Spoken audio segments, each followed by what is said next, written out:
আজকে জাতীয় সংসদে খুবই পরিপক্ক একটা বক্তব্য দিয়েছেন স্থানীয় সরকার প্রতিমন্ত্রী শাহ আলম। তিনি বলছেন, জুলাই আন্দোলনের ট্রফি লন্ডনে গিয়ে বিএনপিকে দিয়ে আসেন অধ্যাপক ইউনূস। কথাটা রাজনৈতিকভাবে খুব তাৎপর্যপূর্ণ এবং দলকে তিনি সঠিকভাবে রিপ্রেজেন্ট করেছেন। এবং আরো কয়েকটা বক্তব্য দেখলাম যে এত রাজনৈতিক পরিপক্কতা আমি আশা করিনি। আমি ব্যক্তিগতভাবে শাহ আলম, ওনাকে আমি চিনি না, পরিচয় নেই আমাদের। উনি ওনাকে আমি চিনি, কিন্তু ব্যক্তিগত পর্যায়ে জানাশোনা নেই। কিন্তু অদ্ভুত ব্যাপার, মাঝখানে একটা সমস্যার ব্যাপারে ওনাকে আমি দৃষ্টি আকর্ষণ করছি। উনি আমার সাথে এত চমৎকারভাবে সাথে সাথে ফোন রিসিভ করেছেন এবং রেসপন্স করেছেন এবং সমস্যার সমাধানে ব্যবস্থা নিয়েছেন। আমি খুবই মুগ্ধ হয়েছি। উনি উপেক্ষা করতে পারতেন, মানে আমার তো কিছু করার কথা ছিল না, মানে আমার কিছু করার ক্ষমতা নেই, কিন্তু উনি সেটা ধরেছেন। মানে এটি হচ্ছে জনপ্রতিনিধি, চিনুক জানুক সেটা বড় কথা না। বড় কথা হলো যে তিনি যেহেতু মনে করেছেন যে না এটা সমস্যা, তিনি সমাধানের উদ্যোগ নিয়েছেন, এটাই দরকার। যাক, এটা অন্য প্রসঙ্গে বললাম। এখন তিনি রাজনৈতিকভাবে আজকে কিছু কথা বলেছেন, এতে বিরোধী দলের মধ্যে প্রতিক্রিয়া তৈরি হয়েছে। বিরোধী দলের প্রতিক্রিয়াটাও অমূলক নয়, তারাও বলতে পারে। কিন্তু শাহ আলম তিনি তার রাজনৈতিক অবস্থানটা কেন বলবেন না, শক্তভাবে বলবেন। দলের, যেহেতু তিনি একজন নেতা, দলের একজন সদস্য এবং অনেক আন্দোলন সংগ্রাম করি আজকে তিনি এমপি, আজকে তিনি প্রতিমন্ত্রী, বগুড়া থেকে নির্বাচিত হয়েছেন। তিনি খুবই পরিপক্ক কয়েকটা কথা বলেছেন। দেখেন, খেয়াল করেন কি কি বলেছেন।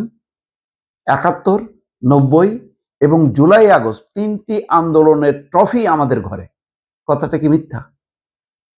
৭১ সালে এই বিএনপি নেতাকর্মীরা, যার প্রতিষ্ঠাতা জিয়াউর রহমান, তিনি অংশ নিয়েছেন।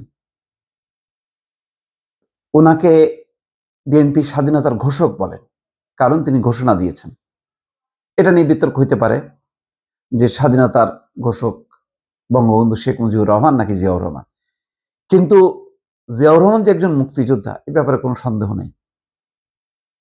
এবং ৭১কে বিএনপি ধারণ করে, এবং এই ধারণ করতে যেয়ে কিন্তু এবার জামাতের সাথে, এনসিপির সাথে তাদের বিরোধ হয়েছে, কিন্তু তারা কিন্তু মানে পিছপা হয়নি।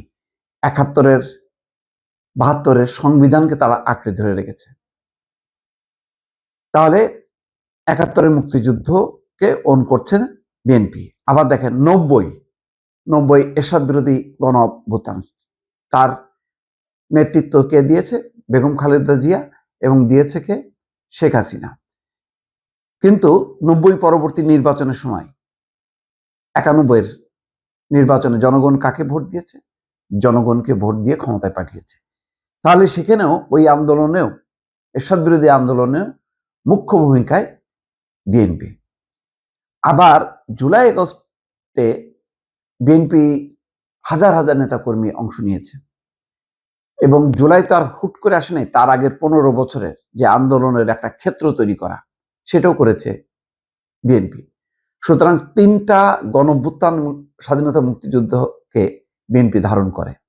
এই যে কথাটা চমৎকারভাবে তিনি একদম সাল ওয়াইজ যে তিনি বলেছেন, এটা খুবই পরিপক্ক একজন রাজনীতিবিদের পরিচয়। তিনি বলছেন যে এই ৩টা, অর্থাৎ ৭১, ৯০ এবং জুলাই আগস্টের ৩টা আন্দোলনের ট্রফি আমাদের ঘরে। খুবই সুন্দর কথা। এইরকম ট্রফি শুধু বিএনপির ঘরে, অন্য কোনো রাজনৈতিক দল দেখাতে পারবে না, সেটাও সত্য। আওয়ামী লীগ ৭১ এবং ৯০ কথা বলতে পারবে, কিন্তু ট্রফি কিন্তু তাদের ঘরে যায়নি।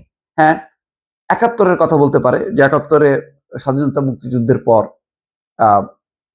মানে বিএনপি আওয়ামী লীগ সরকার গঠন করে এবং শেখ মুজিবুর রহমান সেই আন্দোলনের নেতৃত্ব, মূল নেতা, এটাও সত্য।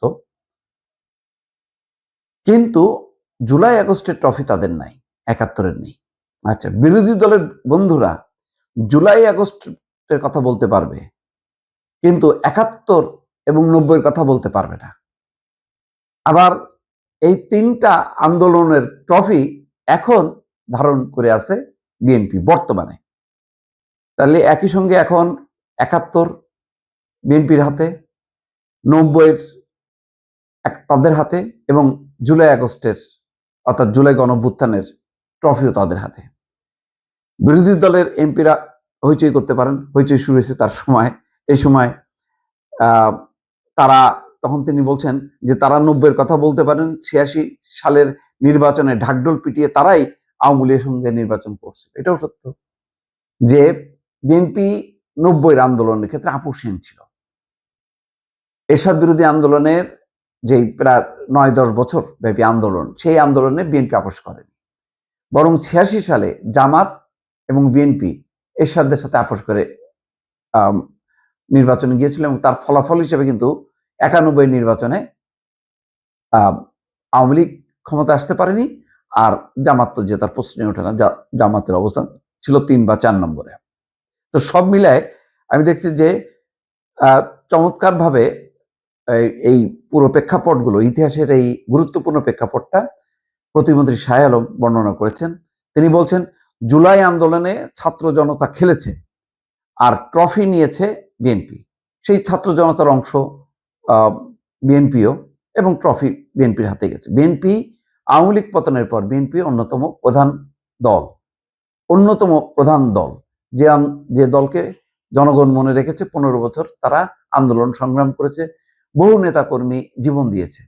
ফলে বিএনপির ক্ষমতা আসাটা অস্বাভাবিক না।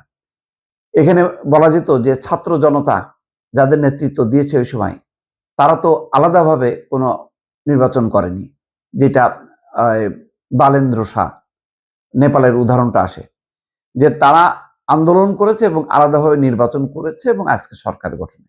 কিন্তু এনসিপি নির্বাচনের আগ মুহূর্তে জামাতের কোলে ঝাঁপ দিয়ে পড়ল। ফলে তাদের তো জয়ের প্রশ্নই না। অথচ একসময় তারা বলতো যে বিএনপি এনসিপি সরকার গঠন করবে নির্বাচনে জয়ী হয়ে, এবং যদি জয়ী নাও হয় তারা হবে প্রধান বিরোধী দল। আজকে তাদের অবস্থান কি দর্শক, আর আমি বলবো না, আপনারা বিশ্লেষণ করবেন। তবে শাহ আলম মানে ঐতিহাসিক প্রেক্ষাপটটা চমৎকার করে দলের অবস্থানটা তুলে ধরেছেন, এই কথা মানতেই হবে দর্শক।